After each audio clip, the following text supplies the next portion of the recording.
Shalom, selamat pagi jemaat dikasih Tuhan. Di awal pekan ini saya menyapa Bapak, Ibu, Saudara dimanapun Anda berada. Bagaimana kabarnya? Tetap semangat ya. Oke, kita berjumpa kembali dalam Renungan Pagi. Marilah kita akan bersama-sama merenungkan kebenaran firman Tuhan. Tapi sebelumnya kita akan berdoa, minta pimpinan Tuhan terlebih dahulu.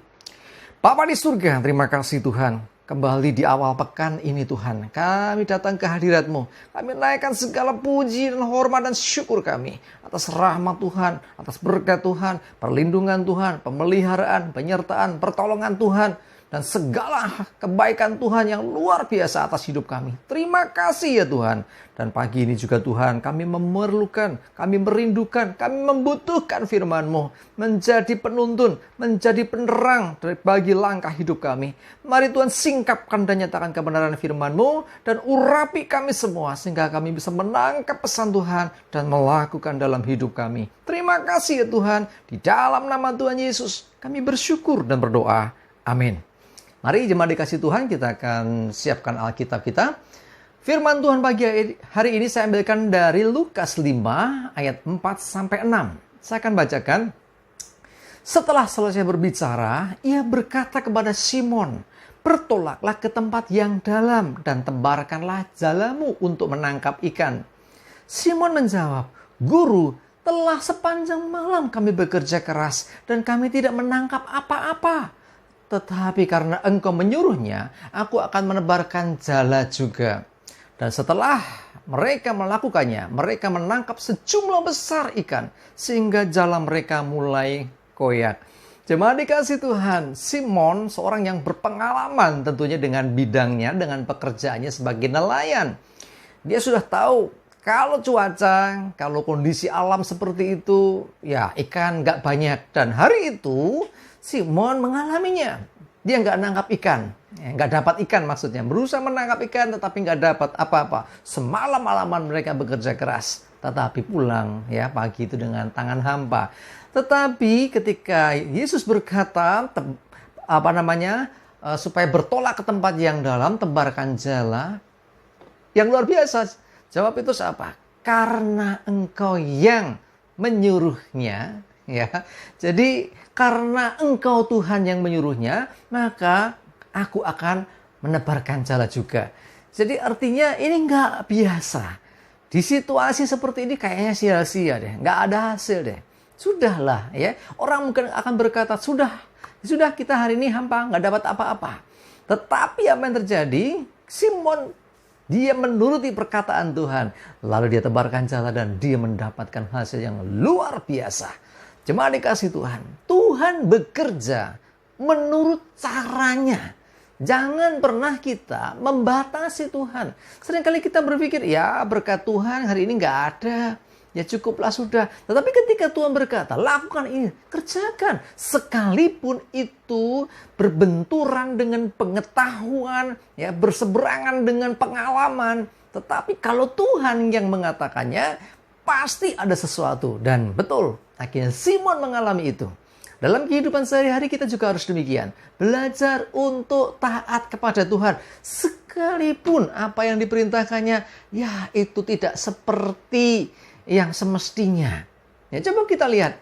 Di dalam 2 Raja-Raja 5 ayat 10 dan 11. Saya bacakan.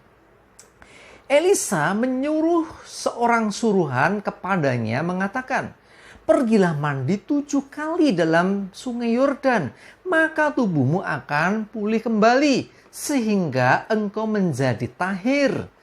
Tetapi pergilah Naaman dengan gusar sambil berkata, "Aku sangka setidak-tidaknya ia datang, keluar dan berdiri memanggil nama Tuhan Allahnya, lalu menggerak-gerakkan tangannya di atas tempat penyakit itu, dan dengan demikian ia menyembuhkan penyakit kustaku."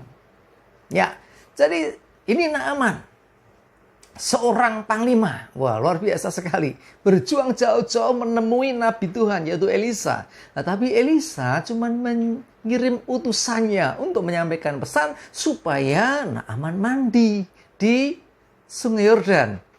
Ya, tetapi apa yang terjadi? Naaman gusar, dia tidak terima rasanya. Kenapa sih Nabi itu nggak keluar, angkat tangan, tumpangkan ke bagian yang sakit supaya aku disembuhkan? Itu pikiran Naaman. Biasanya kan gitu nabi-nabi itu. Dukun-dukun juga mungkin pada masa itu melakukannya dengan cara itu. Tapi ini aku disuruh mandi. Mandi di sungai Yordan yang nggak terlalu jernih lagi. Nah, sudah dikasih Tuhan.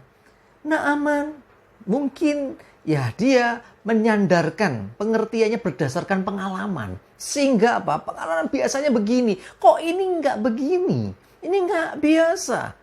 Saudaraku dikasih Tuhan, hal yang nggak biasa ini kalau Tuhan yang memang menyuruhnya, pasti ada hasilnya. Betul, kalau kita lanjutkan bacaannya nanti, akhirnya oleh bujuan dari ajudannya, bujuan dari orang-orang yang bersama dengan dia, Naaman mandi di sungai Yordan 7 kali dan dia menjadi tahir. Dia menjadi sembuh dari kustanya. Ya, jadi aman terjadi di luar nalar, di luar pemikiran kita.